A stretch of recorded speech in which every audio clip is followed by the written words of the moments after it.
A reforma tributária de 2023 é um daqueles assuntos que mexem com a vida de todo mundo. Mas olha, ela vai muito além dos impostos que a gente paga nas compras do dia a dia.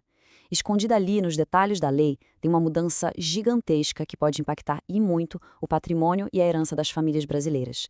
Vamos mergulhar nisso para entender o que realmente está em jogo. A pergunta que não quer calar é essa, né? No final das contas, com a reforma, o bolso vai sentir, a conta vai ficar mais cara? A resposta curta, infelizmente, é que sim. E principalmente na hora de passar um patrimônio adiante, a mordida do leão pode ser bem maior do que se imagina. Bom, vamos começar pelo início. Toda grande reforma nasce de uma promessa, de uma ideia de que as coisas podem melhorar. E com a tributária não foi diferente. O objetivo principal era atacar um problema que todo brasileiro, principalmente quem tem um negócio, conhece de perto. Isso aqui não é novidade para ninguém, né? O Brasil é famoso por ter um sistema de impostos que é um verdadeiro labirinto. As empresas gastam rios de dinheiro e um tempo absurdo só para tentar entender o que precisam pagar. É uma confusão que trava o crescimento e gera uma insegurança jurídica enorme. E olha o resultado dessa complexidade toda. É um número que assusta. Uma estimativa aponta que 99% das empresas no Brasil pagam seus impostos de um jeito errado. E não é por maldade, não. É porque acertar as contas com o fisco aqui é quase uma missão impossível. A reforma veio com a promessa de dar um basta nisso. A grande ideia, o coração da simplificação, é essa aqui. Pegar 5 dos impostos mais complicados sobre o consumo, cada um com sua regra, e juntar tudo em 2 impostos novos, o IBS e o CBS. É o que o mundo chama de IVA. No papel, uma ideia brilhante, muito mais simples de operar. Pois é, mas isso era a teoria. Na prática, a coisa mudou de figura. Quando essa ideia que parecia tão simples foi parar no Congresso para virar lei, bem, aí a política entrou em campo e o jogo ficou um pouco diferente. O que era para ser uma regra única, bem clara para todo mundo, acabou virando uma colcha de retalhos. Foram tantas exceções, tantos regimes especiais para diferentes setores, que o resultado final ficou bem mais complexo do que o plano original. Simplificou um pouco, sim, mas criou outras complicações. E aqui tem um ponto que, olha, é fundamental para a gente entender o tamanho da carga tributária. Lá fora, o imposto sobre o valor agregado, o IVA, ele é calculado no caixa, em cima do preço do produto. Aqui no Brasil, não. O nosso imposto é por dentro, ele já está escondido no preço final. E o que isso quer dizer? Que uma alíquota que parece ser de 50% no preço da prateleira, na verdade, representa um imposto de 100% sobre o custo do produto. É uma diferença brutal que muda completamente a percepção do quanto se paga de imposto. Ok, mas enquanto toda a discussão se concentrava nesse novo imposto do consumo, uma outra mudança bem mais silenciosa e com impacto enorme para as famílias estava acontecendo por trás dos panos. E essa, meus amigos, é talvez a maior surpresa da reforma: as novas regras para o imposto sobre herança e doações, o famoso ITCMD. O que rolou foi uma jogada de bastidores. Os estados viram que iam perder muita arrecadação com o fim do ICMS.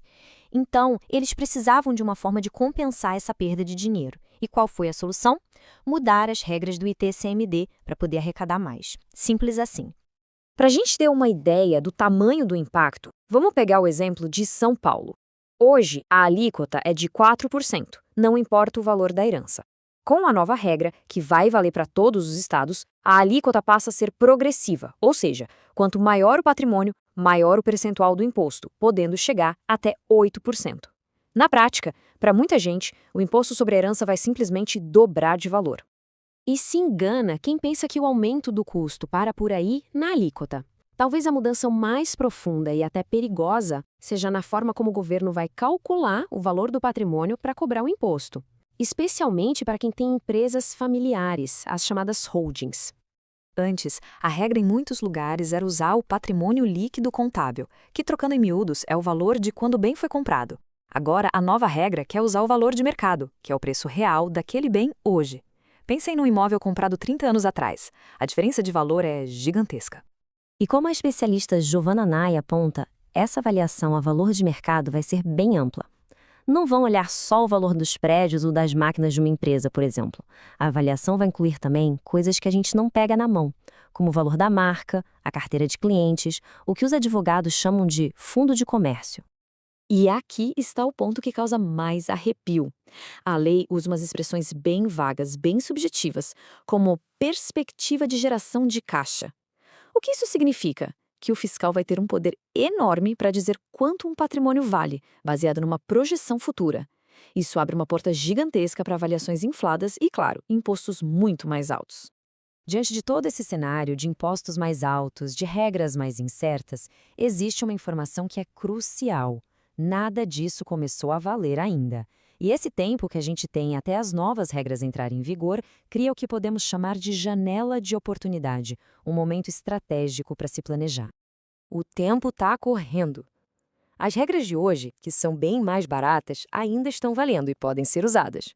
Só que o projeto de lei que vai colocar tudo isso em prática já está em votação e a previsão é que as novas regras comecem a valer já no ano que vem. Ou seja, a janela para agir está se fechando. Então, o que pode ser feito? Bom, o momento é de sentar e revisar todo o planejamento da família. Pensar em antecipar doações para aproveitar as regras atuais pode ser uma estratégia muito inteligente e econômica. Quem tem holdings familiares precisa reavaliar a estrutura. E, o mais importante de tudo, procurar orientação de um profissional para entender as melhores saídas para cada caso. O ponto central é este aqui. Se planejar e agir agora, dentro dessa janela de oportunidade, não é só um detalhe. Pode significar uma economia de metade ou até mais do imposto que seria pago lá na frente. É uma forma de preservar o patrimônio que foi construído com o trabalho de uma vida inteira. A reforma tributária é um bicho complexo, e as consequências dela, como a gente viu, vão muito além do imposto da nota fiscal. Para o patrimônio das famílias, ela é uma verdadeira virada de chave. Por isso, a pergunta final que fica é: o planejamento sucessório da família está pronto para o que vem por aí em 2025? O relógio não para.